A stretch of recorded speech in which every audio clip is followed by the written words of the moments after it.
Greetings from the Idiot Box, where we discuss the good, the bad, and the wacky. I'm Allison Lips. Today we're discussing SNL 50 with Mike Chisholm. He is the host of the Letterman Podcast, which is about David Letterman, and heCast, which is a men's mental health podcast. Hi, Mike. How are you? Hey, buddy. It's good to see you. I'm Good to see you excited to talk too. about this. Yeah, this is great.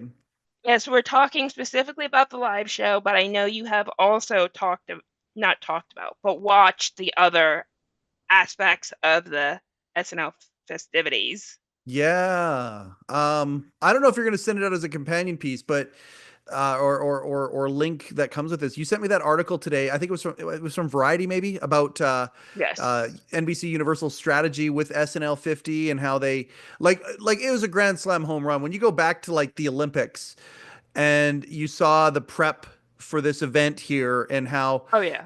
they're having to reinvent television revenue to keep the medium viable, and they do it through live events. I just love that so much. The five documentaries that were produced around SNL 50, I've watched them all. Well, actually, yeah, I think I've watched them all multiple times now.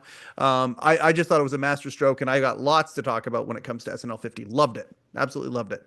Glad you did. I have discovered based on watching all of SNL 50 that I don't really like SNL that much.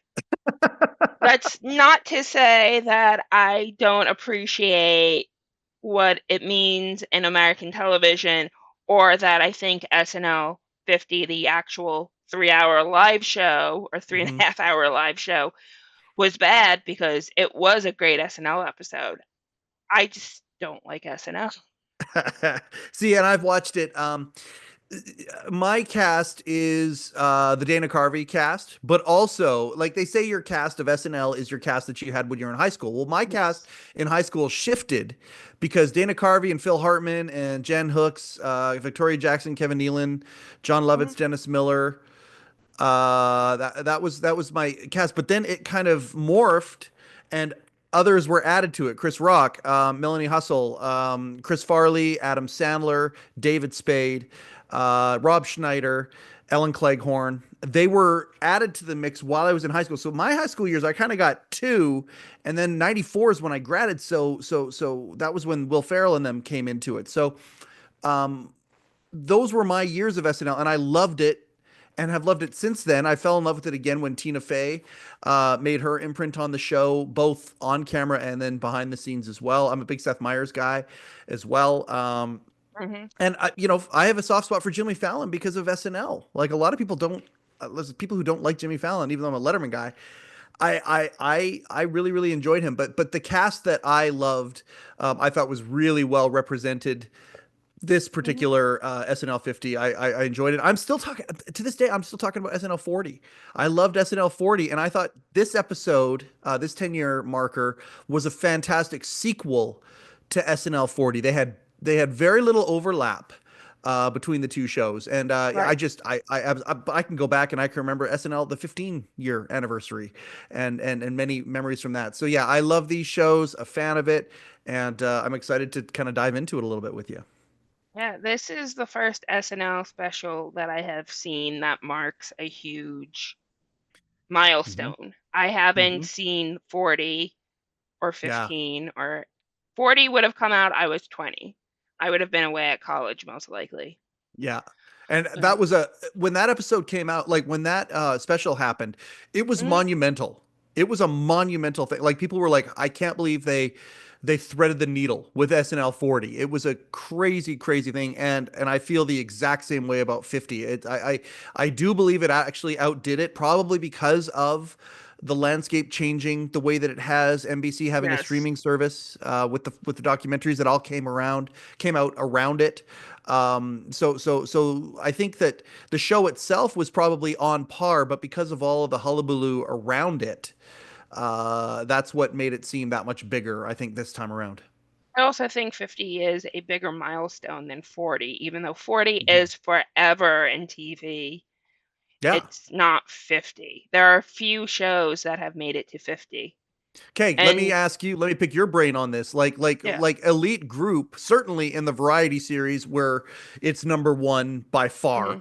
But Yeah. what other shows can even have a 5-0 beside them?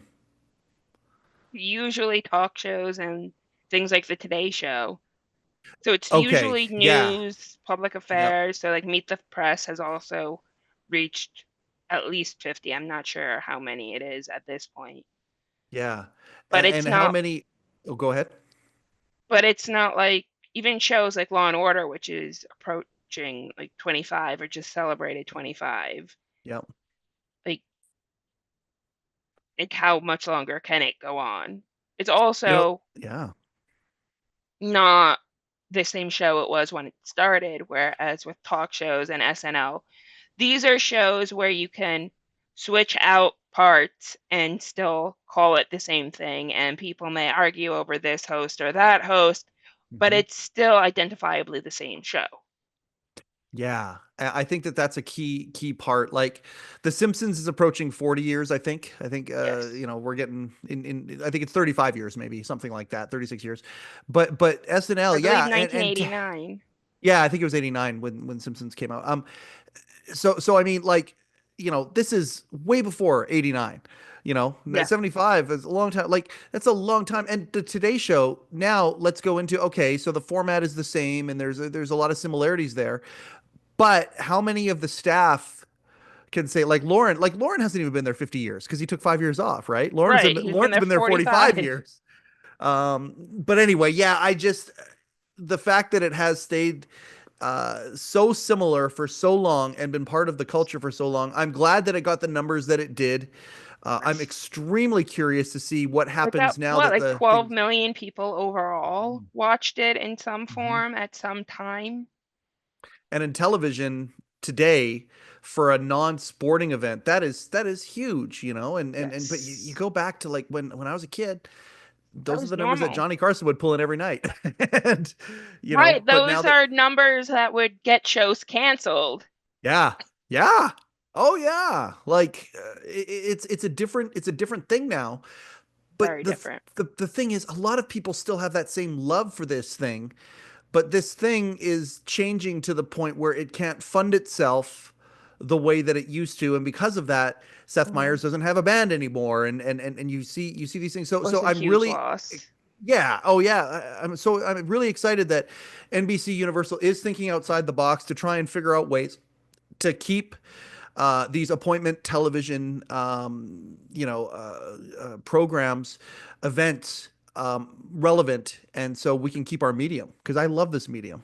I would argue that SNL 50 is an event. I'm not sure that SNL watching it live Saturday is an event. While hmm 4 million people on average watch it, I'm one of those people where, okay, just show me the good stuff the next day. Yeah. I don't want to see the stuff that didn't go anywhere or kind of flopped.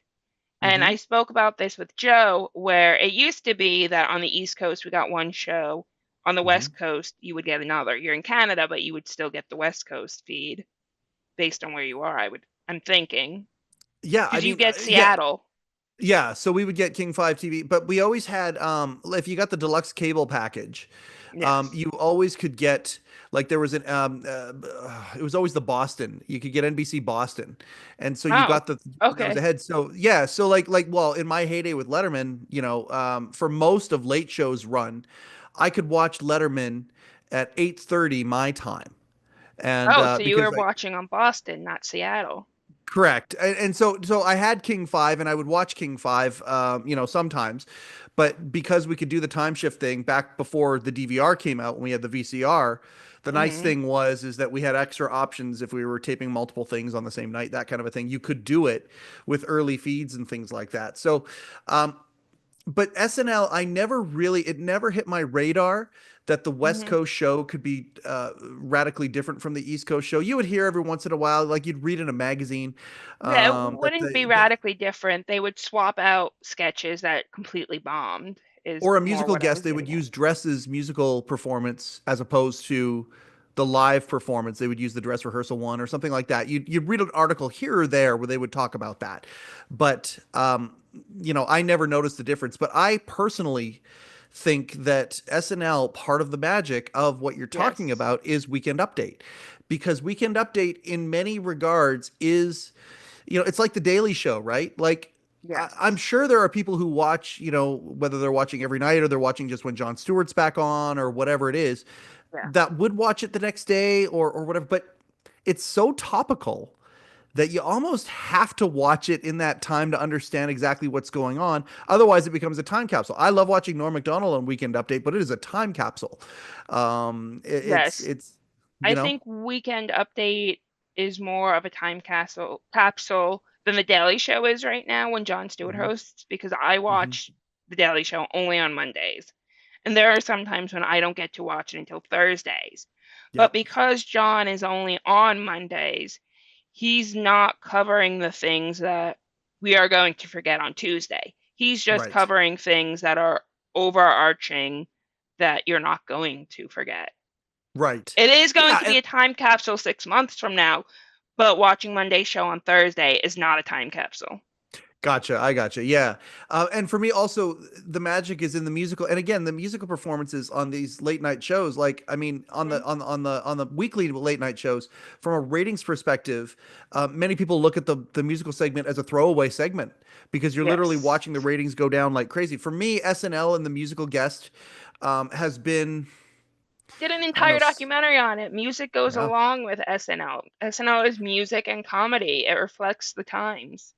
Yeah, well, it's funny. I watch the I'll go back and sometimes watch the SNL 15 anniversary special was absolutely incredible. I was in high school when it happened. It was like it hit me right between the eyes.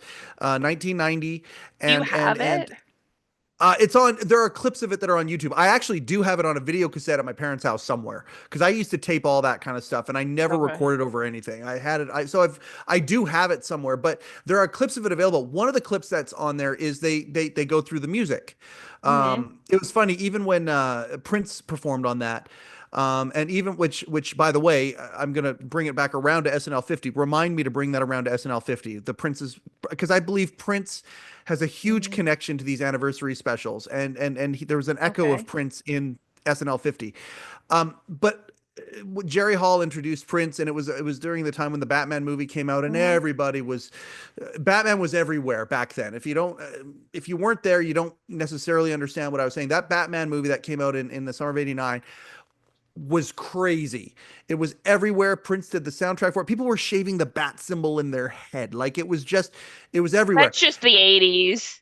That's right, the late '80s, and we went out with a bang.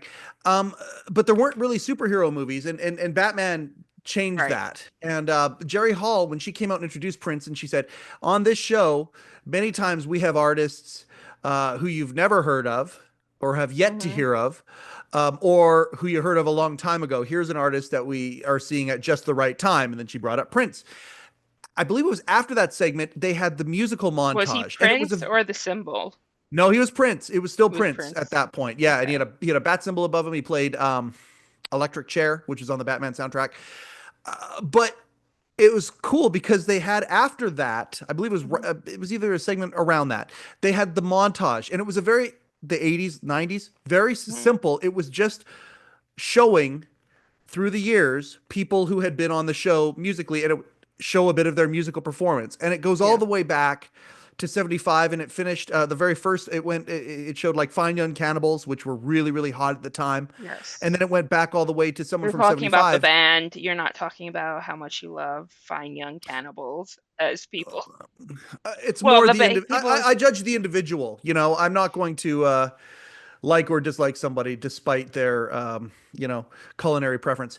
Um, Fine Young Cannibals was huge that year. So anyway, Yes. it started with them, and then it went all the way back. And the first band they showed, I think, was Simon and Garfunkel.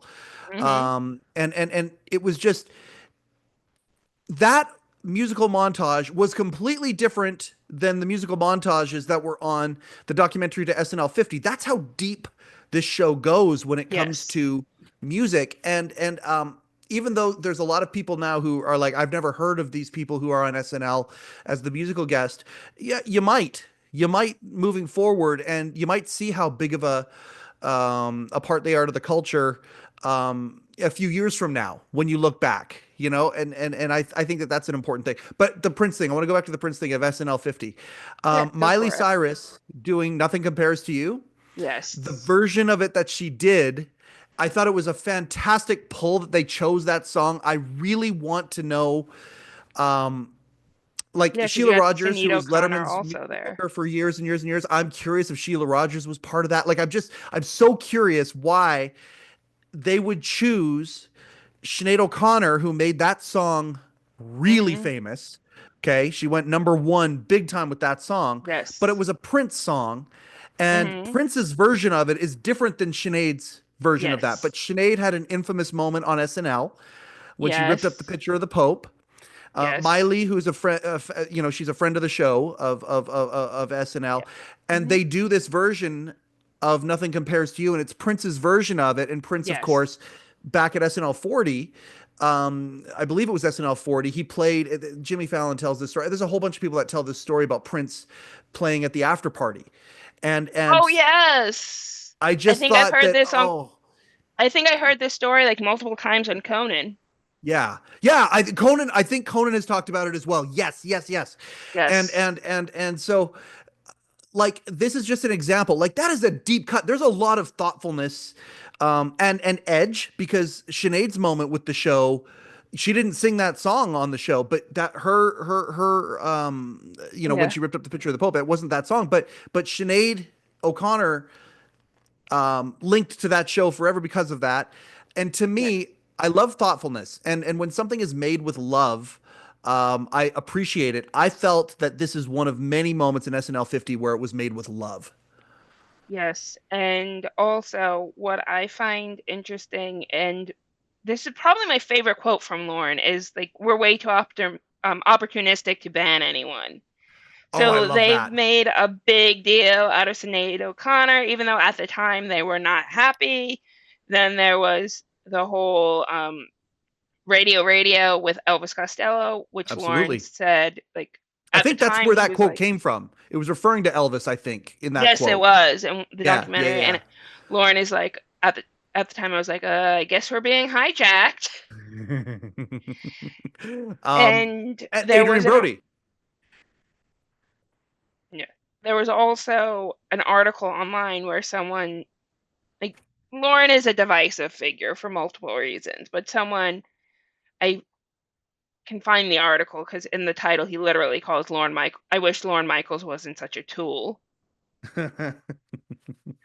Which, like, okay, I get it. I am more of like, Lauren is a relic of a different time, which is why things that you're criticizing him for, he's just like, I don't see a problem with it. Like, yeah, there are actual problems. Like, he was cool with more sexual harassment than he should have been.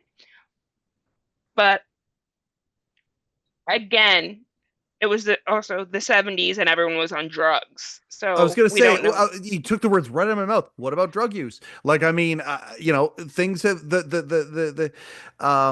Also, like, as if you, that's one of the things that I love about talking with you is the different generations' viewpoints yes, towards things. I've literally watched the scale slide from this is not just appropriate, but encouraged, and it is a common day sort of a thing, all the way to those people who thought that way back then should be, you know, drawn and quartered.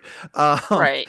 but to go back though, Adrian Brody, like Adrian Brody hijacked the show for whatever reason when he came out and he was dressed in Jamaican, you know, the Jamaican attire to introduce the musical guest. Nobody knew why, and he did it with an accent. And they showed that at Oh, SNL 50. They showed it. They showed the clip of it. You know, if he is banned from the show, well, they yeah, showed the clip that banned him from it. Like I love that, and I think that this is a good time to yeah. go into one of my favorite parts of the night, which was Mm. the sketches, you know, that haven't aged well. I think that was the title of the segment.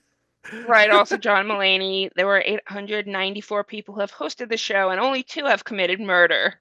So good, so good, and That's the joke factually about accurate. Puff Daddy watching it from the Brooklyn Penitentiary, wherever he is being held right now. I Yes. thought that was fantastic. I think Um, Rikers. But the sketch, yeah, it might be Rikers. I'm not sure. But the sketch that the highlight of these sketches that couldn't make it. Now I haven't watched it again. I'm almost positive there was Hmm. one major thing, sketches that have aged badly, right? And they're showing, they bleeped it, but when Chevy used the N word to him Oh, and Richard Pryor, right? yes. And they And go this through. is, Go ahead. Go ahead. I actually love teaching Saturday Night Live, even though I don't love the show myself. And Yep. that Chevy Richard Pryor sketch is one of those reasons because it's such a good sketch.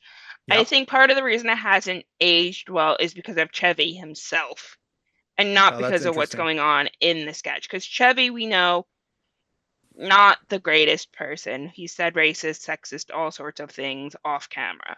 And he's Okay. very difficult to get along with based on what people have said about him. Yeah. Whereas in the sketch, they're using it to make a point about racism. And Richard Hmm. Pryor is just right there with him. It's tit for Yep. tat. Well, and it's again going back to a time in the 70s where you could say the N word on TV and a whole list of words that you couldn't say back then you can say Right, all now in the on TV. family. All in the Family too. Yeah, but that in particular, like the idea of how we've watched it slide in this last 50 years, we've watched the Mhm. scales change as much as they have. Somebody can call somebody a son of a bitch or something like that now very, very easily. Kick his ass, do all these sorts of things that you couldn't say back then, but you could say the N word, which was, again, Yes, and George Carlin, his seven dirty words list would sure. need to be revived. Not revived, revised. I think both. I think revised and revived. There you So I go. thought that was a very, very interesting. I love that. All the Hmm. people, all the blackface they did. All the blackface that Well, they isn't that the montage where they blur everyone's face yeah, out? yeah, Like that's the all same the one. problematic things? Sketches that haven't aged well. It's a Yes, fantastic, like to me, I'm watching that and I'm going, what a fantastic way to acknowledge, yes. but at the same time, kind of take the piss out of the activists is what I call them, of yeah, for lack of a better term, these people who are so sensitive about these things, and it was a perfect gut shot for those people as well. So stop taking yourself so seriously, Yeah. and let's recognize that things were fine back then, and standards and practices have always been Right, they extreme on also that had like show. sexism and racism Yep, and ableism. Yep, that all of it, montage. Oh. except I gotta watch it again just to make sure there was Hmm. one character in particular that was not included in that, and I was like, Are you thinking Pat? I sure am. I sure am. I was like, I was, watching the show live, I with, also a don't think bunch of the, Mr. Bill was in it either. oh, I don't yeah, remember seeing this. oh, Like, which I are feel other, like I saw Slogo's face being, oh, maybe not. and You might be also right. like there were a few things that I was expecting to see that I didn't. Like Generalissimo Francisco Franco is still Yep. dead, Yep.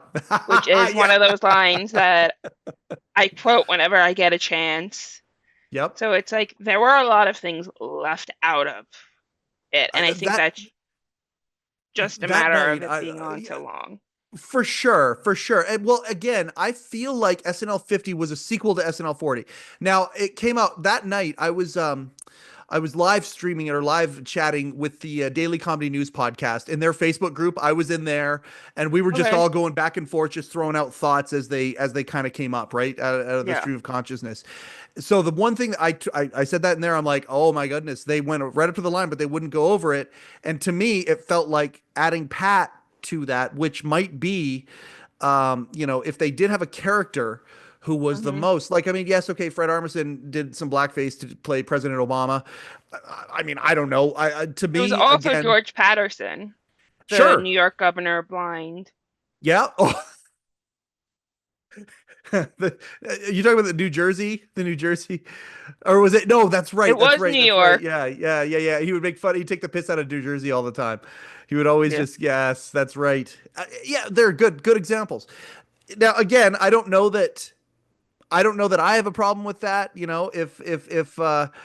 Um, if Michael Che had a phenomenal impression of a white person and they made him look white to do, I wouldn't be offended by that, but I hear that it's a really really really touchy thing. Okay, fair enough, but it's been done fairly recently.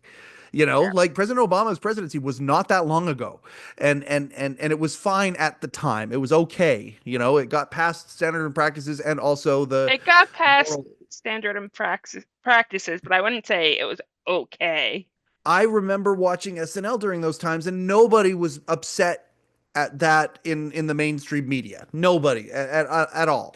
But that being said, you go and you think about Pat, and it's like, Yeah. okay, is that a third rail? Where even in this sketch where we're You and taking the that piss out of third rail ourselves. metaphor. Yeah, I know. Well, it's the truth. But I was very surprised Pat wasn't included in that. I was very, very surprised. The other thing that I thought was cool, bringing up Chevy Chase, going back to him for a second, Bill Mhm. Murray on Weekend Update with his list, and Yes, uh, and and making sure to include Chevy Chase on there. He used his full name, and yes, I thought that was really, really cool Cornelius. because Bill and Chevy, of course, have famously had their differences in the past too. So I thought that was a Is there cute little anyone nod. Chevy hasn't had differences with?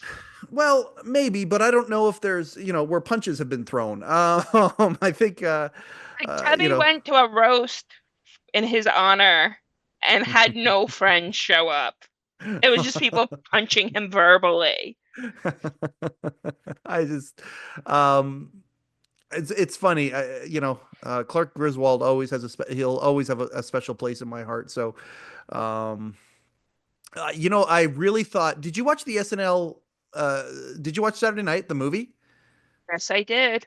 Yeah, I thought he was portrayed really well in that movie. I liked that movie a lot.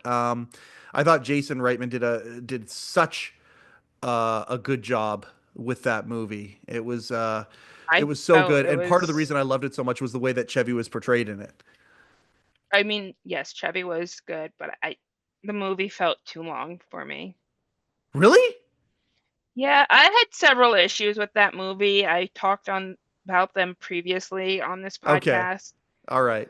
Um, I know we don't watch every episode of each other's podcasts, so if you're Yeah, I curious, you can. I will. I'll go back. I'm super curious about that. I want to hear that. But anyway, so It I felt thought like a Studio 60 episode to me, yeah, which and I own I like Studio Studio 60. 60, but when you're talking about something that I know is real and trying to condense like 2 years, it just didn't work for me. Yeah, I hear you. Um I have a soft spot as well because of the way that they framed the movie around Hmm. Andy, around Andy Kaufman. At the beginning of the movie, he's going down and picking up Andy Kaufman and bringing him up, and then at the end of the movie Yeah. is the last rehearsal of him doing before the sketch goes on. I really liked that. Um, Mhm. I thought that they did a good job capturing the feeling, I and also Gabriel Labelle, I didn't feel like they made him look like Lorne, but he didn't sound like Lorne. no, that's a good And that point. pulled me out of it because everyone has a Lorne impression Hmm. except for him. Apparently. um, And Lorne's always had that slightly off cadence. yeah, definitely. Um, to go back to update for a second, what was I going to say about update? The Mashups, list. yes. So anyway, I could talk your ear off about this thing continually. Is there any are you okay if I move over to update? Yeah, we can talk update. I think update this time was a sequel to SNL 40s, and it's because 40 did a good job of celebrating Seth, Tina, Amy, Hmm. and Jimmy and all that. This one here was certainly Che and Jost's episode together, but I love the idea of mashing characters up and sketches up. They did it by having Linda Oh, Richmond show up. also, Yeah, we're talking update yeah. when Bill Murray lists the black anchors, which is Michael Che, and then he refers to the white ones as the The regular. regular And Che is just like, regular. what? Wait, what? So good. Um, but having Cecily Strong come on as as the girl at the party you wish you hadn't started a conversation with, and I mean, I Yes. think we all know that girl in our lives. I've got a couple of them who, when I watch Cecily do that character, I'm like, oh, this is this person in my life, and then have her and Drunk Uncle. It was so Yes. great seeing Bobby come back. I love Bobby Moynihan. I love him so much, and seeing the two of them kind of interact with each other, just like seeing.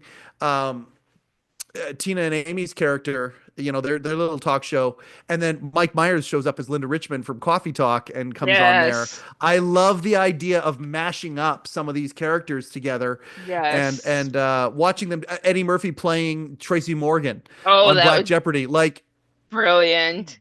perfect, And perfect. I don't Oh, know how true it is because I know how Lauren feels about improvising, but supposedly Eddie Murphy didn't have lines and was just going off of it.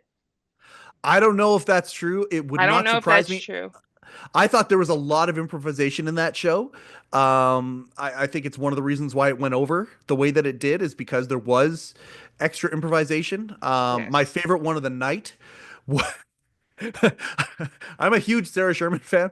Like she is that girl is like to me the right kind of crazy. Like I adore Uh-huh. her. And Okay. so during Mulaney's, how great was it that John Mulaney got to do a one of his Broadway musical thing on SNL 50. It's great that he's gotten one on every episode that he's hosted, but the fact that Yeah. they gave him one on SNL 50 I thought was amazing. And there was just one little scene where they were going through the different mayors of New York. When they got Yes. to Mike Bloomberg, it was Sarah Sherman playing Hmm. him. And she said her line or whatever, and as Mulaney just walked by her, he just looked at her and said, great impression or something like that. Something like Yes. he it broke her, and it was like I screamed out and laughed. I thought it was one of the funniest moments of the Yeah. show for me was that.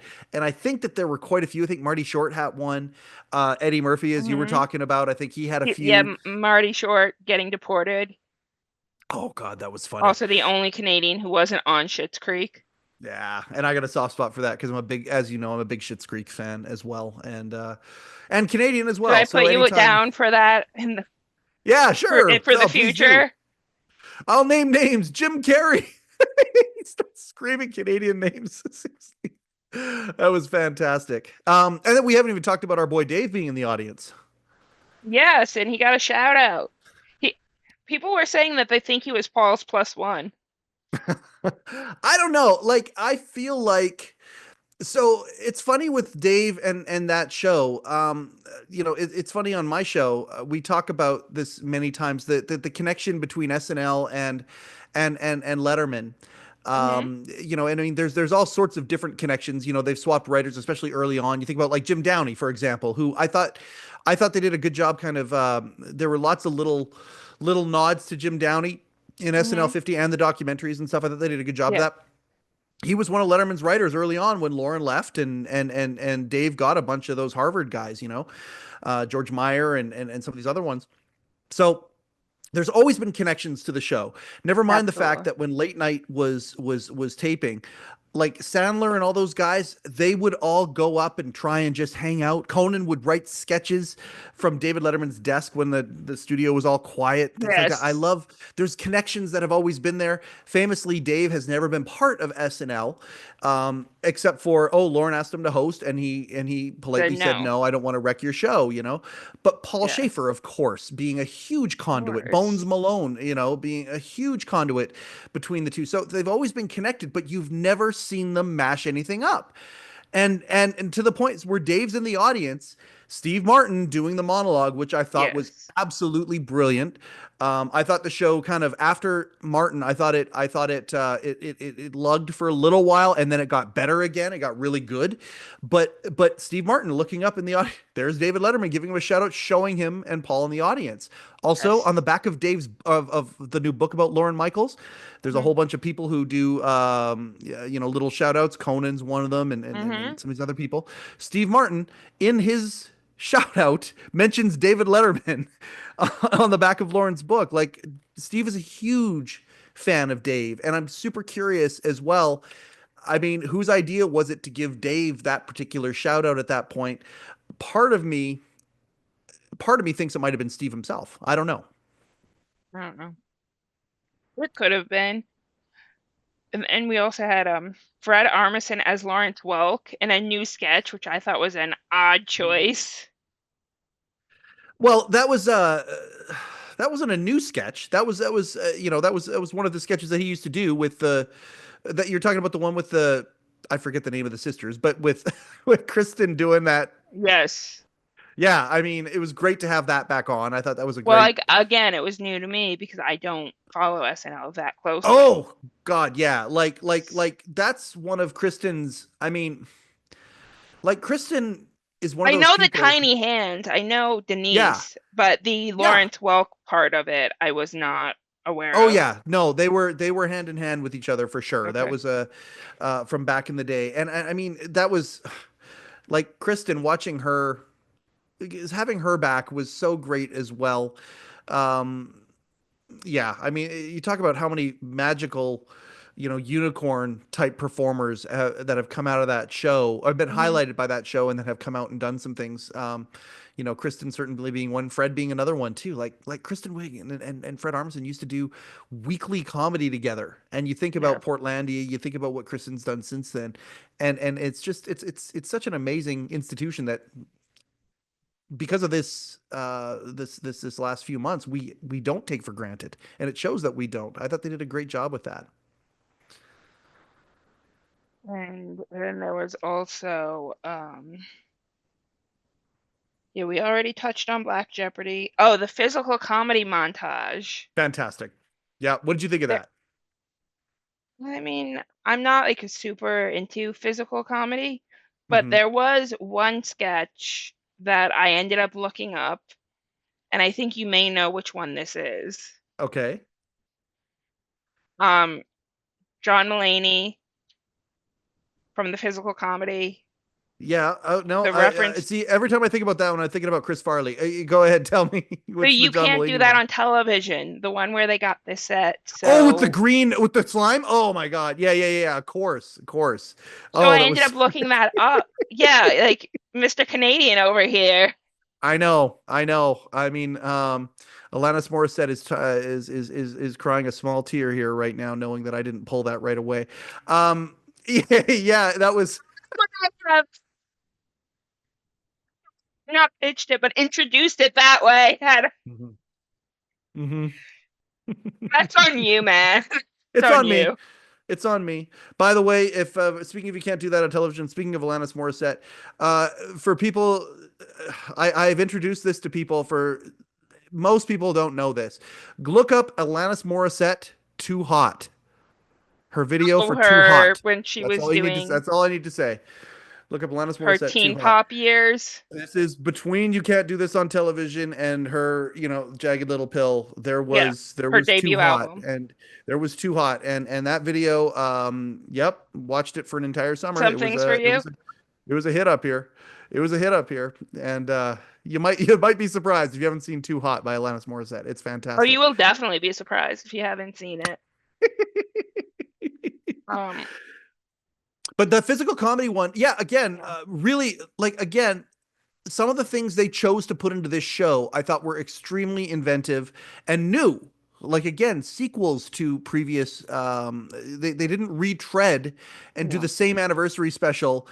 The physical comedy montage being one of them, and it's great because you're seeing all of the SNL characters making pratfalls and getting right, covered in things and getting over the years, and it was a fantastic. I love that, right. And and it perfect, started with perfect for YouTube. Chevy, Yeah, of course. and You know, then it obviously went to Chris Farley. yep. And then like I was Everybody just who's like, done wait, stuff. why is this sketch with like you can't do this on television in here, which is why I looked it up and I'm like, oh, this sketch is like weird, like weirdly accurate and on point because they mentioned the adoption episode, which got banned in the United States. Hmm. Then there was also a divorce episode. For a Hmm. children's show, Yeah. you can't do that on television is a lot. You would not be able to get away with half those things today, which I may have no, been that's why true. I did not watch that in reruns on Nickelodeon. Nickelodeon stopped airing it in like 1992 or Oh, something. did it really? Oh Yeah, man, so I that's such wasn't a old enough to watch it in reruns. I didn't watch it until I was in college, where I'm like, this is a really odd children's show. there you go. And I mean, I was raised on that show. That Uh, explains a lot. yeah, yeah, exactly. That show and Letterman and yeah, a couple other little things is interesting alchemy. Molly Shannon, again, a lot of pratfalls, a lot of, but again, you put them all Yes, Mary together. Catherine Gallagher. Yep. Yep. Love that she Will could go Ferrell. on. I don't know how old Molly is. I was gonna look before. We should find it. I don't know how old Molly is now, but I'm 50. She did a great job bringing that back. I thought that was. Yeah. I really like Molly a lot. It was good to see her. I'm a big Rachel Dratch fan, Oh, so it she's was nice. 60 now. Yeah, there you go. I was gonna say it's just fun to see those things. The Q&A segment with the audience with Tina and Amy, I thought was absolutely brilliant. Yes.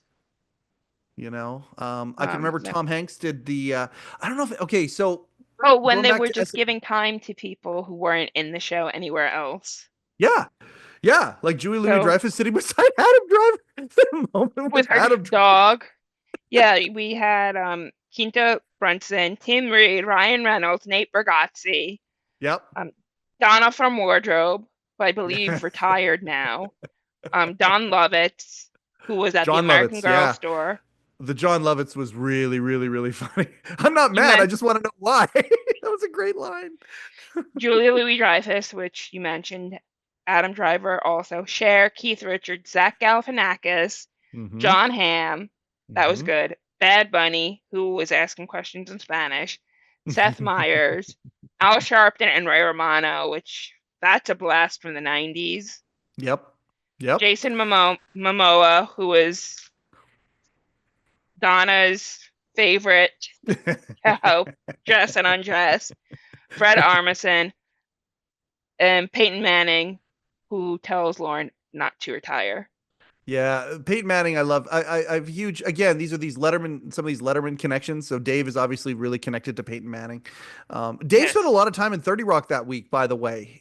He was there to do his Tonight Show walk on. The first time he's been on the Tonight Show in 30 something years, literally, Yeah. longer than his late show run. It was the first. That's how long it's been between the last time David Letterman appeared on the Tonight Show and last week. So I thought that was, but then also there was talk that he was at Seth Meyers behind backstage the next day. So he had spent a lot of time at 30 Rock, and you got to wonder, Mhm.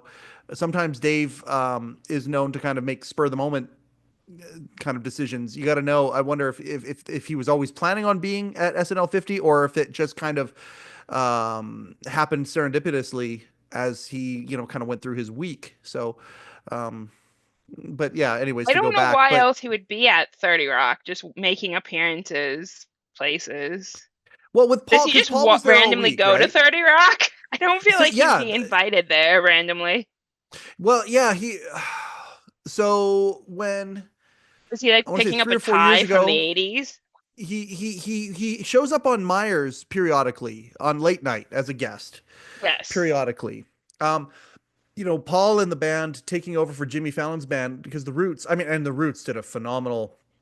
I Yes. wish I could have watched the one thing we didn't get up here. We got all the documentaries, and SNL 50, of course, in real time, but we don't have Peacock up here in Canada, so I never got a chance to watch. I've only watched YouTube clips of the musical presentation on the Friday night, the concert, which Okay. holy smokes, Nirvana getting back together with Post Malone in for Kurt Yes. Cobain. Oh my God.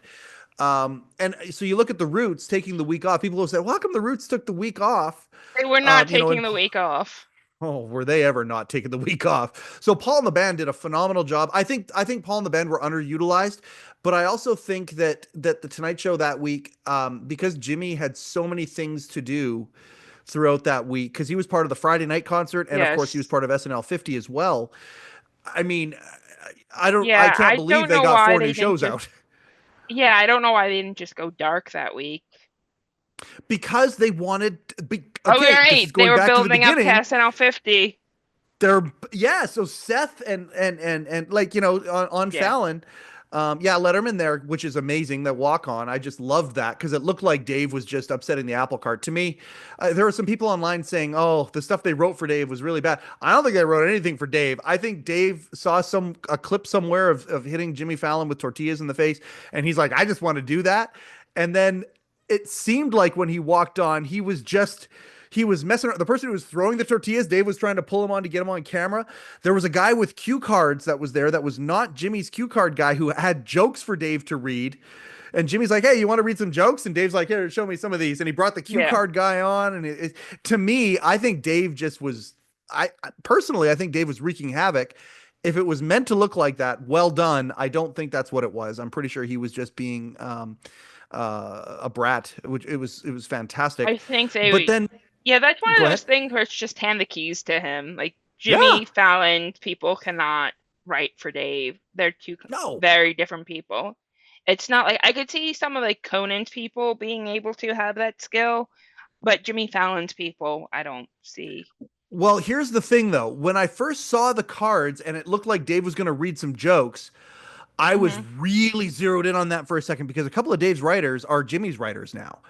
Oh, And okay. and they're like, and I'm not going to name names or anything like that, but and they're very grateful to have. I don't want to speak for anybody, but I mean, once you've written for Letterman and it's the time of your life, you want to be grateful that you have a job writing comedy still in 2025. It's a Right. great thing to be, but it's a very, very different show.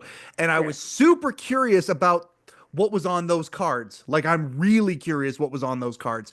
Because if it was a couple of Letterman's former writers who wrote Dave a couple of jokes, I thought that there might be something kind of very special in that. And I've got some inquiries behind the scenes where I'm trying to Okay. find out about that moment a little bit because that's my Yeah, but psychosis. I That's my feel weirdness. like That's Letterman writers writing for Fallon, like it's not their A stuff that they're pitching. Well, it's formulaic. It's not that it's. I would say this, and I mean this is me speaking just Yeah. my opinion on things. I'm not gonna. Um, I think that when you write on any show, you're gonna know the sensibility of the show, and you're gonna know the Yes. voice of the person that is delivering the jokes, but also the audience, the ears of the Yeah. audience that are hearing the jokes, and you're gonna take your gift and you're gonna and your Yeah, I craft and think you're gonna it's aim it just accordingly. it's also probably just me and my feelings for Jimmy Fallon. There's that. I don't like Jimmy Fallon is talented, but I don't like Jimmy Fallon. Right. Yeah, yeah, yeah. It's and I would submit that his version of the Tonight Show, you're not his demo. I don't think I'm his demo either. I think his demo No. is a very select group that is of a majority that's out there of a big, big, big group of people who like pop music. Again, I go back to pop music. I believe that Yeah. he is, pop music one of Dave's favorite artists of all time is Warren Zevon. Dave loves alternative music. Even the big music Dave loves is alternative music that is so good it's kind of burst into the into Right. the, Like the pop he music loves the Foo area. Fighters. Yeah, there you go. You Exactly. And can't and have a and Pearl big event Jam. for Dave without Dave Grohl showing up. Oh, absolutely, absolutely. Um, but yeah. Oh, okay. No, you know what? My brother just texted me back, but that was a conversation we had before the record light went Yes. on. So I will get you that after we finish this here. I'll see what my brother had to say about that. Um, Okay. but anyway, yeah, having Dave on there the way that he was, Jimmy, I thought Jimmy did a great job of what he was supposed to do last week. Again, the clips I saw of him at the concert on the Yeah, Friday night, and then all the stuff he did. I thought he did a really good job. and let's see. Wally, the cue card guy, got a shout Wasn't that out. great? Wasn't that He's been great? there 30 years. Yeah. I love Uh Wally. He's awesome. He's the been on our show. Lorraine Newman, Pete Yep. Davidson sketch. Chad, a lot of people, it's funny. This is one of those ones, just like the Lawrence Welk thing with you. There Yeah. were people going, "Oh, they're just trying to shoehorn Pete Davidson into the show." The Chad stuff when he was on there, I know a lot of people who really liked his Chad character.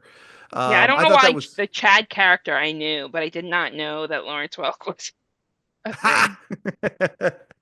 But I people had that same response. Like, what the heck were they doing with Pete Davidson? That fell flat. It's like, no. This is one of his. I don't know. It might be the character that Pete Davidson was kind of known for when he was on the show. I thought they did a good Kind of Pete job Davidson with that. as Pete Davidson, though. Yeah, well, sort of. I mean, yeah, kind of. Certainly his it's very similar to his cadence when he's doing stand up. Yeah. That nonchalant, whatever, kind of an attitude. But Chad is a dullard. Like Chad is a is beyond a dullard. He's Yeah. I loved, and it's funny. People are crapping all over it for the song itself, but I loved the digital short. um Sandberg and Bowen Yang doing the song about anxiety and I Yes. guess irritable bowel syndrome as well. But I Yeah, that loved didn't that. hit for me. I felt that was more like the cast doing it for themselves than Might have been, because might have been. it it wasn't the strongest short that I've seen. Yeah, I think that's probably um That may that's be the definitely main true. issue. Yeah, but it felt like it was a short for the anniversary of the show, like going through all the years the way that it did, and some Yeah. of the characters um who were part of the song as well. But then also I just love the little things, like I'm a huge Chris Parnell fan, and Yeah. having him out there to do the rap in the middle of it, which was so great to hear that. But the idea that he did it with Bowen Yang, and he Yeah. called him Bowflex, and what did he call Andy? Oh, I forget what he called Andy, but Andor. He called him Andor.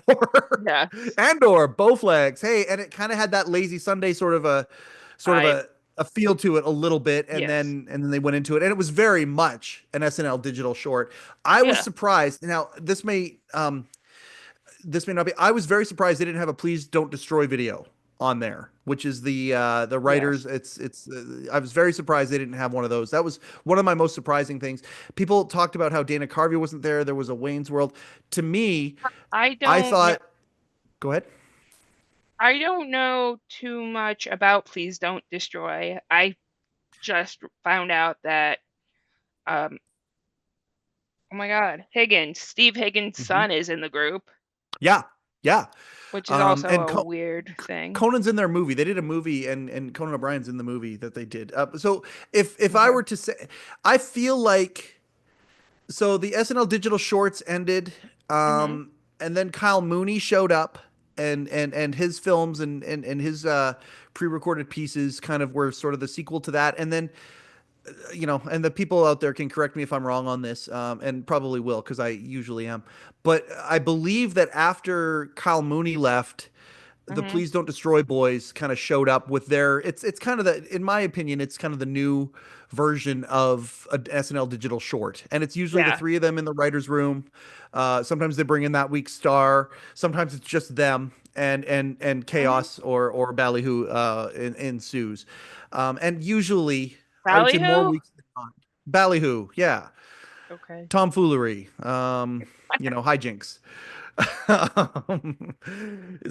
so they're very good. To me, it's one of the high. Just like back when Sandberg, and Hader and all those guys were on the show, the digital short was always one of my highlights. I would look forward to it every week, the way I look forward to Weekend Update. I wished that they would release a Blu-ray of the SNL digital shorts, all of them on one Blu-ray. I would buy it. I would buy the physical copy of it. Yeah. Um, the Please Don't Destroy guys are the current iteration of that, and it was because they did do a lot of the current iterations of things. I was surprised they didn't have one of those videos on. Yeah. In hindsight, What yeah, that else? definitely makes sense. Yeah, what else? I've got Um, some notes here. I got some cheat yeah, sheet I here. got some notes too. Okay. Lin-Manuel Miranda, Wasn't that Hamilton. fun? Wasn't That that was fun fun. seeing that? I love that. It was a shout out to his episode. His episode they did, not taking away my shot. They did a parody version of that when he hosted Yes. during his monologue. So that was a neat little kind of nod to that. And then having Lynn on there was just great. And then Garrett Oh, the Morton. don't. Oh, go ahead. We were at the same thing. The Which Garrett one? Morris Don't Look Back in Anger. That's I was about to say that. Yep, absolutely. The Don't Look We just Back in started Anger. at different points. Good Lord. Um, That Seeing that film, film. Oh, the the echoes of the past and knowing the present. The idea that John Belushi is going over the graves of the original cast and saying what happened to them all. he was Genius the to put first to that in there. die. I Yeah. I I absolutely thought that was a. This is again just like the things that didn't age well. This was one of those moments. I was so glad they put it in there. I remember I was going back with the Daily Comedy Podcast group, Yeah. Because and we first were like, "What is this?" Go ahead. it would have been funny when it originally aired, and now it's just a gut punch. Oh, was it ever? It was wonderful. It was Yeah. so good. I really really loved. Yeah, that was a. Yeah. I'm, After this, I'm gonna go back and I'm gonna watch it tonight. I'm literally doing laundry and prepping for my week. I'm gonna have this on in the background because I really enjoyed it a lot. It was so good, and that was one of What? those moments where, whew, real gut punch. That's a great way of putting it. How many times have you watched this? I have watched chunks of it. So I watched the Okay. documentaries actually. I watched the music documentary twice. I've only watched the cowbell documentary once. That was my Um, favorite documentary, even though I do not like that sketch. But the way they did the doc, I'm like, okay, you won me over. I'm glad Walken wasn't in it, but I wish Walken was in it, both at the exact same time with the exact same level, degree of enthusiasm. I really wish he was in it. Really glad he wasn't in it. I just love because they commented on why he wasn't in it, and the idea that Chris Walken, who has so much amazing, groundbreaking, material in his repertoire of things Hmm. that he has done, that this one here has kind of pissed him off because people just want him to say more cowbell. I thought that was a really really good documentary. I loved it a lot, but the ones that 5 minutes, which was the Hmm. documentary focused on former cast members auditions, I thought was Yes. absolutely awesome, so insightful, bringing it back. And then the week in the writers room, to Hmm. me was just, it was one of those things. I'm really glad I got to see that documentary. Like, I was really grateful for so much of it. They had so much behind the scenes footage over the years in the writers room. um, Yes. and it goes through basically what a week in SNL looks like, and I thought it did a very very good job with that. So I've watched that one 3 times. I watched 5 minutes 3 times. um, what's the other one? I'm missing one. There's I the love music how one. passionate you are about this, and I'm like, I watched everything once. I'm good. Yeah. We, Well, that's we yeah. both talked about the Lauren Michaels book and how we're going to read that and hopefully talk about it on one of our podcasts. Mm-hmm. I'm a And I'm quarter way through. just, Have you started it yet? no. It's very well written. I know you got loads of stuff going on, and I Yeah, understand I've why. got school. It's I've been Yeah. trying to keep up with school. And school right now, we're talking about TV in Africa. I don't know if I I have can, anything to contribute to that whatsoever. How's TV in Africa? Is it entertaining? we're mostly talking about the cultural Okay. aspects and how this week is how South Africa didn't get TV until the 70s. Uh-huh. And South Africa, due to apartheid, was kind of the pariahs of the world. Mm-hmm. And there's a lot about that right now. So that's very heavy stuff Yeah. for a degree that Yeah. everyone's like, so you just like go to school and watch old episodes of I Love Lucy, like, right? And no. That might have been first year. Yeah, that was first semester.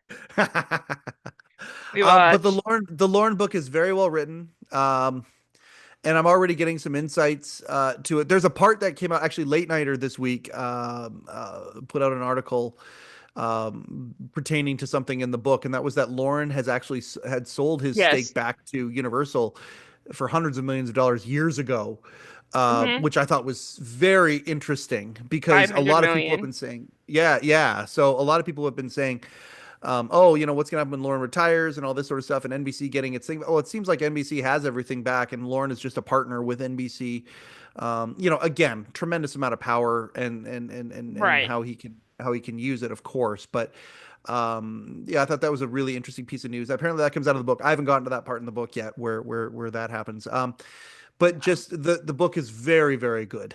Um, I'm And then delighting. the late nighter article was also talking about how um oh, what was it also talking about?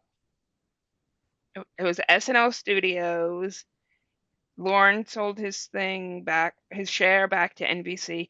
Oh, he was talking about how he might have been able to get more had he waited, Oh yeah, that's right. That's which right. And I'm and, not so and sure about that. I mean, $500 million is still a lot of money. yeah, it was that's I'm glad you brought that part up because it was interesting that they would have said that that the property is more valuable. Now, I'm even thinking 10 years ago. Like I look at 10 years ago in television, I'm not this is sure it's more really valuable now. that's my point. That's exactly where I'm coming from. Going, they did hit a grand slam home run to bring this kind of back to where we started this conversation. They hit a grand slam home run. It was very thoughtfully done. Building of this event this Mhm. season with SNL, like again, all the way through the Olympics and how they did it.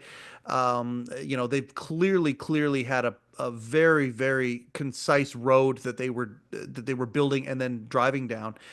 Um, so that's in today's day and age are able to, and they tied that to ad revenue and the idea that they had these Yeah. ad partners that they had brought in on this, and clearly they made money from this. It wasn't just a Yes. matter of eyeballs. Whereas back, if this was 40 years ago when the season finale of MASH, I think is a big one that people kind of go back to that had a lot of Yeah. eyeballs on it. If this Yeah, 50 there, year and of I have a SNL would MASH have episode, so go watch that. there we go. There we go. So if there's Synergy. yeah, there it is. Um, if this SNL 50 would have happened 40 years ago, there would have been 40 million sets of eyeballs watching it. Yeah. The 12 is a big number now because everybody are like, squirrel over there. Like we're all way divided and we've got way too many options and stuff. Back then it Also wasn't watch like your that. hand Everything was gestures. There was a section there where I'm like, Mike, move your hand. Oh, good heavens. Oh my gosh. Yeah. Um, but so the idea that they made all of this money this time around on this Grand Slam home run, well done. That doesn't mean the franchise is more profitable now than it was then. I would definitely No, think that it because was way more profitable back then. yes, Um, because SNL now is just another company producing viral videos. People aren't yeah. staying up late to watch SNL. Yep. Also, like I've seen the stupid Domingo video so many times. You don't like Domingo? It's not that I don't like Domingo, it's that for some reason it keeps popping up in my feed. Oh, I gotcha. I gotcha. So I've Okay. seen it like 50 times, and that's a bit excessive. But when I've seen it, like I know it's SNL because I can identify it. I wonder how many people don't know it's SNL and just think it's a viral clip. Yeah, that's a great point. Like somebody who I had on the show not that long ago. Oh, no, it was Steve Young. I had Steve Young on the show, prolific Letterman writer. And Yes. just I adore this guy. And he was talking to somebody because he's doing a lot of comedy music, both short Mhm. and long, full songs. He's doing a lot of stuff there. And so he's been talking to a lot of people about this stuff, about TikTok and all these ways that he can, kind of get himself out there. And there is a huge contingent of people who Mhm. they didn't know that The Office was a network television show. They Yes. thought The Office were a series of internet shorts that have Oh, been released jeez. over the yeah, like that So is then they wouldn't even know it was an adaptation. oh, never mind the fact that it's yeah, Ricky Gervais. I mean that to me is again I love that they adapted it. I love that it found its own voice. I'm a big fan of it. Most of it. Yeah. Obviously when Steve Carell left, there was some corrections that needed to happen. But I really really liked it. I loved the last episode of The Office. But it found its own voice from the original which I think it was 12 episodes or 10 episodes and a Mm-hmm. couple of specials out of Britain. Yeah, those people would have no idea that this is the second iteration of a long form show. Yeah, that's Um, crazy. Also, speaking of adaptations, uh-huh.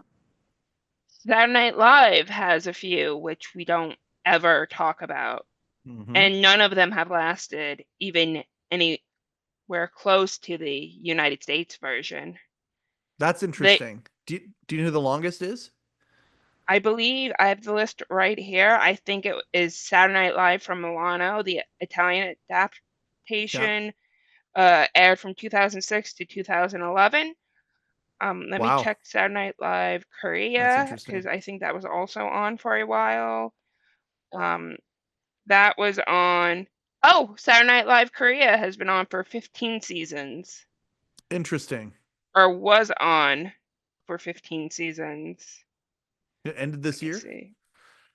I'm looking that up now. Saturday Night Live Korea. That's interesting. Like, I mean, it's such a as you're looking it up, just to I mean, if these documentaries have shown me kind of anything, and I guess this is why such an interesting idea. Can SNL survive if Lauren leaves? You look at what Lauren does in the show. Okay, When they Korea talk about ended in 22. 22. Okay. Oh, the other SNL doc. That's right. Okay. So the other SNL doc, which I've also watched 3 times, is The Weird Year, Hmm. and that's the year that Lauren came back. Yes. And Franken and Davis, Al Franken and Tom Davis were given the show kind of to produce, and Lauren was kind of the Uber producer, the overseer. But that Yes. didn't work. And halfway through that season, or three-quarters of the way through the season, whatever, the network came in and said, Lauren, you got to be the head honcho of this thing. You got to run this thing. And he Hmm. basically has ever since then. So it's like since 85, Yeah. so 40 years he's basically run the show like that. And so people have always been asking, can it happen without Lauren? And I think, to Hmm. your point, with these other countries who are trying to imitate it but can't, go all the way, is it because they don't have a Lauren and it's not something that's like the Today Show where you can hand it off to another showrunner? Lauren is a very unique. I do that all the time. You can't be Right. very unique, right? You're just unique or you're not. He's a I unique. mean, we'll just go with it. Say what you want to say. But there's There aren't a lot of people who are like him. There aren't a lot of no, people who have no. the skill set that he has. Um, and the thing that I love about him, reading in the book and then just having observed him over the years and in what's been available for us to see, and stories that Hmm. we can hear from people, is that he's of two minds. He can hang out with the blue collar person on drugs, writing comedy, in sweats and whatever. He can hang out and hang with those people and talk with those people, and then he can go into the highest of the high white collar room with like Yeah. the highest class of society, Hmm. and hobnob with these people. In fact, one of the lines in the book talks about how he needs to do that sometimes. He likes that. He's a very elegant, classy guy, Yeah. but it feels like there's not judgment for the behavior of the rock stars that he hangs out with and has hung No, out with all these there's years and not. stuff. And I And don't know. you, He still seems very Canadian to me in so many regards. well, they make fun Um, of him for that too. yeah, Um, yeah, so I just want to quickly go through the adaptations. yes, please. Um, so there's Saturday Night Live Japan, which aired in 2012. Saturday Night Live Korea, which was South Korean. I think we all figured out it wasn't North Korean. We mentioned the Italian adaptation. Saturday Night Live in the Spanish version, which aired on, okay, it's Spain. So Saturday Night Live Spanish version Okay. aired in Spain itself. Yep. Saturday Night Live Arabic, which was Egyptian. Le Saturday Night Live, which I is the wonder how many people were French. killed because of that one. Anyways, yeah. uh, That was French. Yep. And then SNL Quebec, which also French, but Canadian. SNL Quebec? Yes. Really? Yes. There are 10 episodes of it. It aired from February 8th, 2014 to March 21st, 2015. It wasn't on the CBC, was it? No, it was on Tele Quebec. Okay, yeah, we don't get Tele Quebec out here. I don't even get Tele Quebec on satellite that I know of. I mean, Well, maybe aren't you you can get on it. the part, like in the part of Canada that pretends that French isn't the second language? We do not pretend that French isn't the second language. We are just extremely ignorant of French compared to further as you go out east. Yeah. Uh, um, we're the ones who can't sing "O Canada" in both. Growing up and watching Hockey Night in Canada, there were many times where Hmm? the national anthem would be sung half and half. The front half in English, and then there'd be like a part of the bridge in the middle where they would move into the French, and then they'd finish it off in the English again. Yeah. I can't do that. I know a lot of my cousins who live in Ontario, which is further out east. They can do that, just like without. But yeah, no. So Also, out west, less French out here. Yeah. like your foreign language wasn't French, it was German, which I'm My still trying to personal figure out. one, yeah, I Yeah, rebelled against French. And in grade 8, I said I don't like this. And then in grade 10, I started taking German. So yeah, I don't know where that French came might from, have but been more useful. French would have been more useful. There's no question. But I mean, the jury's out. You never know. I mean, if the German overlords suddenly take over, I'll have a leg up. Okay.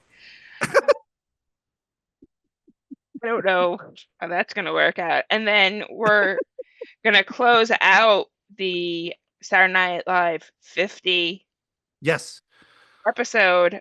At the end, I found that everyone's like, here's Lauren. And looked to me like he was actively frowning as he was shaking everyone's hand. Did you catch I don't that? I don't know. Like, yeah, I watched the Good Nights, and I mean, the Where Good he's Nights just like, always fascinate me. Um, I love them, but I mean, Paul McCartney. As far as I'm concerned, Paul McCartney, the bow that he left on that show, like I was emotional watching Paul McCartney sing that song, and it was so good.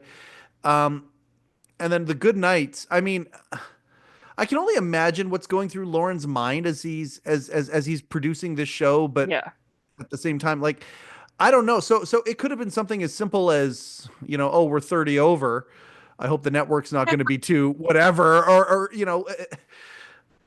again, SNL 40 did the same thing. I don't know He how was that show also doesn't. in the audience. He wasn't He was. actively producing it I that we could see. I don't know. See, again, I thought there. I'm listening to. I haven't listened to the full thing yet. I know Spade and Carvey. I'm a big fan of Fly on the Wall, the podcast, because I like David Okay. Spade and Dana Carvey, and so I um, just can't believe how much they look alike. I know, right? And that was always the joke early on, and when Spade showed up, because Spade Right. was part of that group that I was talking about, where Yeah. it was Carvey and Hartman and Hooks and all them, and then Spade was part of that next group, and people Right, thought, but yeah, with he's a that mini. podcast, seeing them next to each other, you're like, oh, they could be brothers. Yeah, oh, very much so. And back then, you thought the same thing. But yeah, he was David Spade was talking about seat fillers, and he was talking about how Hmm. Bill Murray was supposed to be going up for his update segment, and then a seat filler. There was a story with a seat Yeah. filler or whatever.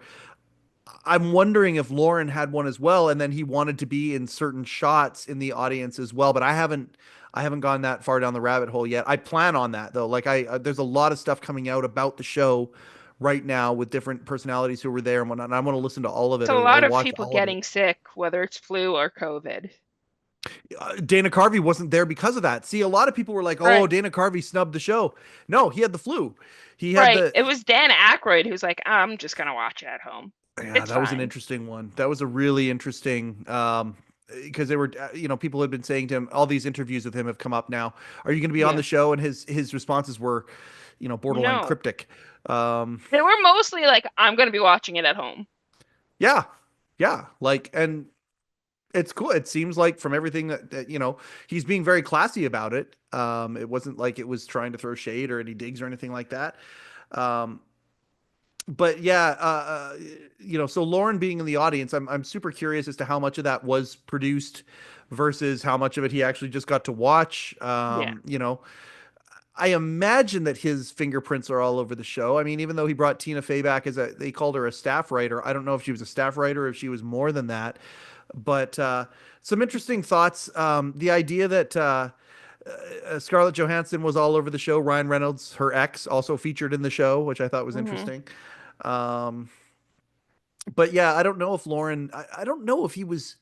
I don't know if he was upset as he was doing the good nights that some people are saying or I whatever. I just think it's a lot of moving parts. With him, I get the feeling he likes being known for things, but doesn't like being in the spotlight.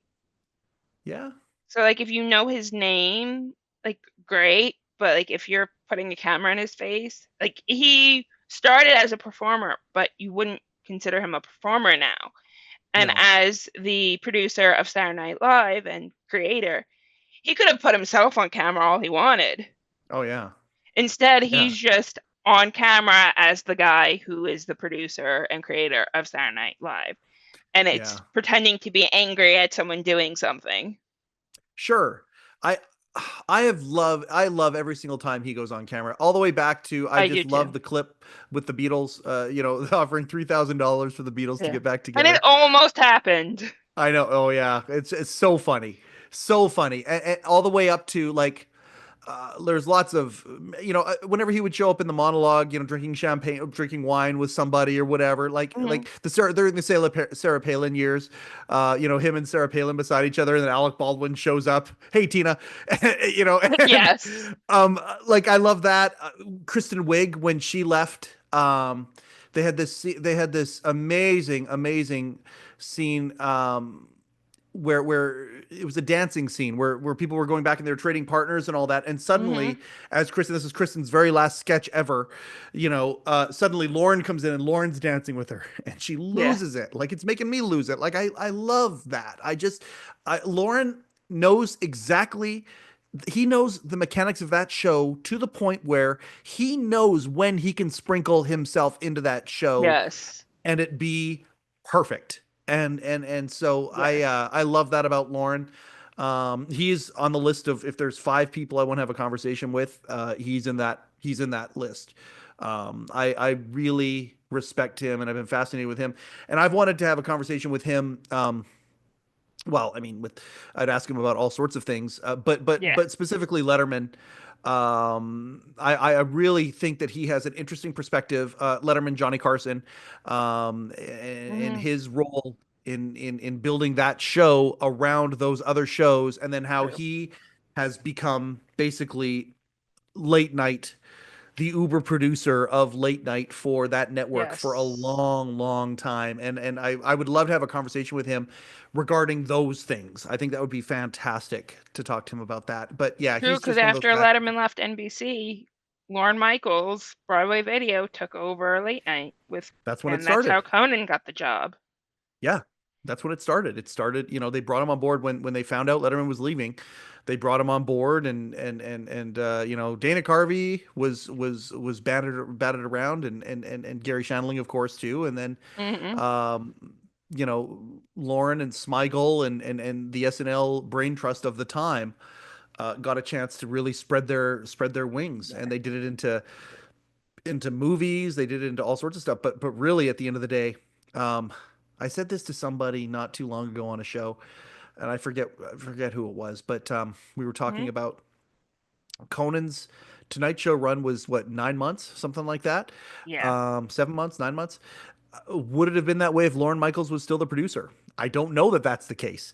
If when he finished with late, Conan kind of went over and kind of left the Broadway video at that point when he took over the Tonight Show, Yeah. and Lauren wasn't doing it anymore. What if he would have stayed in partnership with Broadway Video at that point? Would it have Right. gone down the way that it went down? I don't know that it would have.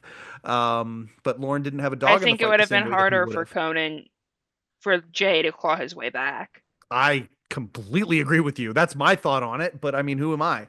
I don't know. I just Lauren at that point, I mean, was every bit as Hmm. powerful. Like we're talking, 15 years ago, he was every bit as powerful as he is now. And very, very curious to see if it would have gone down the same way. That's a question I'd want to ask Conan too. I just so anyway, yeah, Lauren is fascinating to me. SNL Oh 50 yeah, is I was right. It was only 6 months. He was from June 1st, 2009 to January 22nd, 2010. yeah, there you go. Yeah. So 7 months, 6 months. Would that have happened? By the way, one of my favorite screenshots that I took. I just paused it, but a long shot in the audience. There's Conan O'Brien. There's David Letterman. There's Jimmy Fallon right below him, and just over here in the next section is Stephen Colbert and Seth Meyers. I thought that was very interesting that those five people were in the same room together. Again, I don't know that Dave would have stayed for the after party or whatnot, but the idea that those guys would all be I in don't that think same Dave would space. have stayed for the after party. I don't know. It's again, that's one of those red herring things that you just I don't know. I don't know if they would have got caught talking with each other and stuff. But the idea that Conan's in the same section and Jimmy's right below him, and I just thought that was really cool seeing them all in one place Yeah. together. I thought that was neat. I don't think Leno was there though. No, they did not show Leno. Um, Sorry, that was catty. I don't mean to be catty. I Yeah, I mean, love the show. I'm you glad to are see. the host of the Letterman podcast. You I've are planted my also flag wearing and a planted it deep. pants jacket. This is my favorite one. I was going through. I've got 8 of them, and this Hmm. is my favorite one for a variety of reasons. I just love when things in my world kind of worlds colliding. So I'm a huge Hmm. Wayne Gretzky fan. Like just off camera here as part of my set of my other show, I've You're got a big Wayne Canadian, it Gretzky was picture. implied. Yeah. So this is the 1999 pants Yes. jacket. And Gretzky, of course, was 99. There is no other hockey player that will ever wear 99. The league retired the entire Yes. number. The whole league retired it. That's the. I don't know if any other sports ever done that. But anyway, the NHL Yes, they retired the have. number. Oh, really? There are I others. believe I believe like baseball did it with Jackie Robinson's number or something like that. Okay, so no other team can have that. Okay, I believe so. that would make sense. Yeah, absolutely. But anyway, so this is the 99 pants one, and plus it's just so overt. Like of all the jackets that I have, the last one they have says "Big Thank You and Good Night" on it. I love that jacket too. I've got Yeah. sentimental attachment to that one. But this one here, I wear it. It's number 99, and it's so overt. And when I'm out in public wearing it, I wear this one out in public all the time. I just came back Yeah. from a walk with my granddaughter before I jumped on here with you. We were outside, and I'll get, I don't know, once a month, somebody will look at that and go, "Where's that jacket from?" And I'll just say, "Have you heard of David Letterman?" He goes, "It is. That's a real worldwide pants jacket." Yeah, and Yeah. there's like that makes my day. I don't care what kind of day I'm having. When somebody does that, I'm always When happy I'm about it. wearing So one of mine, I just get weird looks. you have the red one, right? I have the red one, and then I have 2013, which is worldwide pants across the front. Not worldwide pants, No, late show Late Show, the across the blue one. front. Okay, so I've got that one too. I don't have the red one, but I've got that one as well. Yes. It has Late Show in the script, Yes. the written script. Like, yeah, I like that one a lot too. I like that one a lot. That was one that Shecky used to wear sometimes, and that one always. Um, I have sentimental attachment to that one as well. But this one is the one I wear more than any other one. I just like it a lot. But yeah, so I guess it's okay that I get the little dig in on Leno. But it's funny. I was talking I about this with guess. somebody the other You're not day. Me meeting and the Jay. guy. Well, I mean, I've got friends who are in his circle, in Jay's circle, and they always just talk about how such a nice guy he is, and whatnot. And it's just, you know, I think about the run of bad luck that poor guy has had, and what he's going through, and all these things. And I wish that he was. I wish he was in these circles a little bit more. I wish bridges could be rebuilt and whatnot, because it's so much fun watching Dave make fun of Jimmy, and Dave and Seth have conversations, and I don't I think hope it's Dave so comes. much that bridges were burned. I think it's just very different people. That could be it. But do you have Wow, it any is getting idea? dark here. I'm slowly becoming a ghost. Oh, excellent. But the lips are still red, so it's good. I'm going to ask you this We're question. just gonna. This is now the podcast. Yeah, there we go. How excited are you for 1 week today? 1 week today. Is it 1 week today that Conan hosts the Oscars? I think it's 1 week today. I think it's 1 week today Oh, that. Are you excited about this? I know you're a huge Conan fan. Are you excited about Conan hosting the Oscars?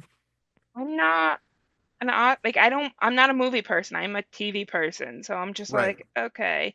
I thought it was weird when he hosted the MTV Movie Awards. Yeah. Yeah. That was because he was kind of that voice of the generation at that point when he hosted that show. Like all the college kids would be watching Late Night with Conan O'Brien at that point. He was kind of at his zenith in a lot of ways, I thought. March 2nd is when he will be hosting. Yeah, I think that's 1 week today. As a, not to, I don't know when you're going to air this thing, Oh yeah, but you're right. Well, 1 week from date of recording. You are right, because February only has 28 days. That was what was throwing me off. yeah, yeah. Like, I just, I wish, and I know it's not going to happen, but this is just one of those things that I just absolutely like. Can you imagine? Collision Course wins an Oscar somehow. Oh yeah, oh that'd be that's in a yeah, that's in a dream reality. But here's like in my mind, we're 7 days away from this happening, and Oh, there's still a chance where whoever the announcer is, let's just say Shadow Stevens because I like saying that name. Say Shadow Stevens is saying, and ladies and gentlemen, welcome to the 2025 that Academy Award presentations, and now your host Conan O'Brien, and then Jay Leno walks out. Can you imagine? Oh my God, it'd be the greatest. Oh, it'd be one of the greatest things that I I could think ever even think Conan would of. have a bigger problem with that than Jay has, because I believe Well, Conan has mentioned that they've been in the same room since yeah, then. yeah. But Conan is just like, Jay please would do it stop. in a second. Like there'd be no problem whatsoever. But can you imagine what that would look like? If it'd be the greatest, and this is the whole idea of the Super Bowl commercial. Originally Conan Yeah, was invited to be part of that Super Bowl commercial. Of course, I could see why he didn't do it, I but don't this is think one of those Conan wants moments to where be the joke is better associated than with the that what's that? forever.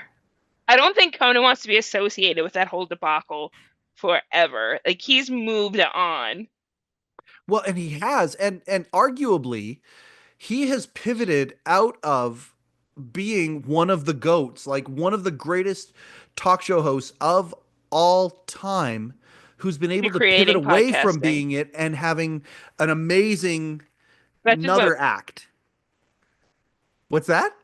I was like to inventing podcasting, and you're just off running. That's why I I went just, yeah, yeah, no, I did. to Um, the Variety article where it's like Jimmy Pardo, who was his opening comic, had a podcast well before Conan had a podcast. Absolutely. Yeah, absolutely. But nobody has embraced it the way that he has. Like Team Coco, the Team Coco audience is just Hmm. such a perfect segue for him as Yeah. TV divests and gets People bigger think and he's the guy from dilutes. the podcast and not the guy who hosted a major late night franchise for Yeah. 20 something years. And I mean, everybody, Carson, like, all the way back to Cavett, Jack Parr, Hmm. all of them, none of them really transitioned over into something else in a major way. Arsenio, nobody, none of these people have transitioned out into something different in a major way the way Conan has. And What and was Jack Parr's talent? I'm still trying to figure this out. Like, he was made for The Tonight Show in the forum yeah, he hosted, but yeah, his talent was as a raconteur. It wasn't as an actor or a comedian. I think he or a made, like, writer for after that the, matter, or no, a writer for that matter. I think after The Tonight Show, he ended up hosting, like, morning radio in Los Angeles or something, where I'm like, Yeah, that makes that's sense. that's my point. Like, and Steve Allen tried a few other shows and things like that. Letterman just basically stayed in his wheelhouse, which super smart. He just kind of tweaked things and moved into, Hmm. almost like a Barbara Walters combined with Tom Snyder type deal where it's a special. It only Yeah. comes out every once in a while. There's only a few of them here and there, and it's long form. Okay, Yeah. so he's kind of stayed in his wheelhouse and and Oh, and we've and and talked about this before, and I don't know if it yeah, was on your podcast, where I feel like my next guest needs no introduction is just a podcast made for Netflix. yeah, yeah. It very much is. I mean, and they do some clever things with with the locations. Like the John Mulaney episode, I will say this again: if you haven't watched any My Next Guest Needs No Introduction with David Letterman, watch the John Mulaney one. Not just because John Mulaney is one of the hottest, most relevant comics today, but it has a really, really awesome message, and it shows the power of that show, changing locations, going from, Hmm. Mulaney's school to conversation in front of an audience, in front of an intimate audience, to then Which was dinner at with Mulaney's John. school. What's that? That That audience was was like in the auditorium of that school. I'm pretty sure it was no, the auditorium. They were in the auditorium of the school, but the actual show itself was a club in Chicago, I believe. It was some sort of a, I forget where it was, but it's a I don't believe, but I don't believe it was at the school. I believe that there was also a section of it where they're at a club in Chicago, and then there's a section where they're at an Yeah. intimate dinner with John Mulaney and his dad talking about Mulaney's addictions, and it's and cut Yes. together all seamlessly and beautifully, just showing. So it's more than a podcast in that regard. But I But mean, they have visuals, and podcasts are meant to don't be necessarily. listened Yes.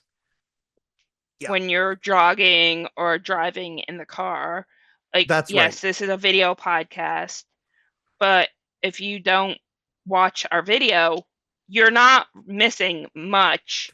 I mean, That's you right. might miss the fact that I now look like I'm a ghost, but you're not. We're working on the lighting setup. That's going to get better. Yeah. That's But that's how I did it. yeah. Absolutely. For anybody who ever wants to step out and go do something, just start doing it and then just get better as you go. Like if you watch the first episode of the Hmm. Letterman podcast, first off, what is wrong with you? Second off, you'll see the evolution of the set and lighting and all that kind of stuff, and you see the growth of it. Hmm. Instead of waiting till you get to this point or whatever point it is that you end up getting to, just go for it, and you work out the kinks as you go. And if you change Exactly. something or adjust something every week, every month, whatever that is, it's just an evolution. And you know but the like, I love this. I gotta ask you this question: so how many episodes you got in the can now? This is going to be the seventh. Seventh. Are you enjoying it? Yes. Yeah. Do you love Yeah. it? Do you get like the little the dopamine hit, whatever it is, after you do one of these things? Is it getting right to your soul? It is. It's a lot of work though, because keep in mind, I'm doing this on top of full-time job, school, Mm-hmm. whatever else comes to mind. The other things, yeah, yeah. Um, So, hey, you're preaching to the choir on that one. Like, I got a lot of plates that are spinning too, right? But I yes. find that doing this makes those plates easier. They spin better, I find, doing this. Like I love spending time with you, and when we talk and talk about some of the things. By the way, the pilot you're working on, or the TV premise that you're working on, genius. I love it so much. I love when we have our conversations, but when we do this Yeah. here, it's a different kind of, I Yes. love the connection that we have. And I really, really enjoy doing this a lot. I'm doing an episode of the Letterman podcast in 20 minutes Hmm. after this. And I'm jacked up for it. I'm so excited for it. And next week is going to be a better week. Starting the week on Monday, it's going to be a better week because of this, what we're doing on this Sunday. So I Yes. certainly hope that happens for you. And I'm really enjoying watching you evolve. I'm so excited for you, and I'll help you any way that I possibly can. Thank you. And this has been Greetings from the Idiot Box. We've been discussing SNL 50, particularly the live show, but we touched on a little bit of everything. Mike Chisholm, do you want to say anything before we go? I support everything Allison Lips is doing, and thank you for coming on the Letterman podcast as many times as you have, and Thank you for having me. the future times as well. So thank you for being my friend. Thank you for being my friend. This has turned into what, Mr. Rogers? Yeah, sure. Sure. Um, and check out the Letterman Podcast. Also, heCast is probably more important to check out. I mean, I guess it depends on the point of view. HeCast, I certainly think what my wife and her team are doing. Go to Yeah. hechangedit.com if you want to see what my wife and her team are doing, building the men's mental wellness app. He changed it. I host the podcast that supports it. It's super super cool, and I find it to be. I got a lot of people who reach out to me and say that these insights are really helpful, either for themselves or someone who's in their life that might be going through some stuff, whatever that is. But at the same time, I mean, I don't know, I know the man. best Letterman body of is of work in broadcasting. yes. Thank you. I don't even need to say it anymore. I've said it so many times. I love it. So yeah, I've been I love both. I indoctrinated. love both the shows. They're both fantastic, and I love guesting on other people's shows as well. It's Mhm. just it's a blast. So thanks so much, Allison. Thank you. And thank you for listening to Greetings from the Idiot Box. I'm Allison Lips, and make sure you tune in next time. Bye.